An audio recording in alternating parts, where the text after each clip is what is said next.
good evening and welcome back to the Army, Football Dad's Army. Now, I watched the game against Nuremberg tonight. I wasn't very impressed, to be fair. I mean, Nuremberg are a second-tier German team. I think they fought against relegation as well, so they're not really a great side, but they've had some, I think this was their third pre-season game, and this was Arsenal's first. You could tell that they're a little bit unfit, even though, you know, they've been in training for a week or so. They didn't look on the mark. I mean, Kai Havertz had come on in the second half, our new midfielder, striker, whatever position he's going to be playing in. He didn't really do a lot. Eddie Nketiah was absolute terrible. He was terrible. He was like an headless chicken, and, you know, I didn't even know what he was supposed to be doing. And also, in the midfield, there was Fabio Vieira, Leandro Trossard. I think Trossard's got a little knock. There's a little bit of an injury worry about him. And also, the reason why Fabio Vieira started was because Odegaard was supposed to start, but he got a knock just before the game. So when they were warming up, he must have got a knock there. So it was a late change there. But Reiss Nelson, never done much. Saka scored a blinding goal, cutting inside from the right on his left, and curling one into the far corner like he's been doing all season last year. Very, very good goal, I thought. But apart from that, he didn't really do much else. Not really was much to write home about in this game. I know it's only the first pre-season friendly and it's hard to judge.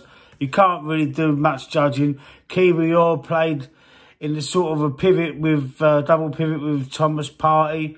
And we sort of had three at the back. Ben White was my man in the match, I thought, because he started off in the first half as a right back, right of the three. But he was running down the wing and,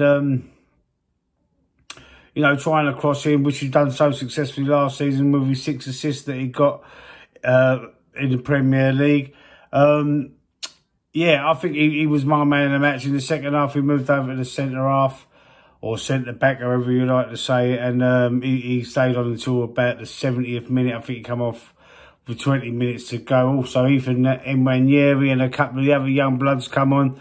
He looks pretty strong, in Ethan Nwaneri. You know, he just signed a new deal. He's committed his future to Arsenal. There's a bit of speculation that he might be leaving. But he was a player that came on as a 15-year-old, youngest player ever to play in the Premier League. We come on for like a few minutes in the game last season. If you remember rightly, and Arteta was ridiculed for it, handed down for it, and I don't know why. Anyway, it was only a few minutes at the end of the game. But anyway, the game finished 1-1. Following Balogun missed a sitter near the end, which he could have wrapped it up and give Arsenal the victory, but it wasn't to be. You could tell the players look a bit jaded, not jaded, that's the wrong word. So they don't look tired, they just look like they're not sharp. That's the word I'm looking for. The players didn't look too sharp. Let me know if you see the game. Let me know what you thought about it. Let me know what you thought of the new players that we did see. The only new player we did see, to be fair, was Kai Havertz, because Declan Rice and Julian Timber have not actually been announced yet, but they're looking to be announced this weekend. Hopefully they'll be flying out with the team to America on Sunday. So stick a like on the video, and I'll see you on the next one.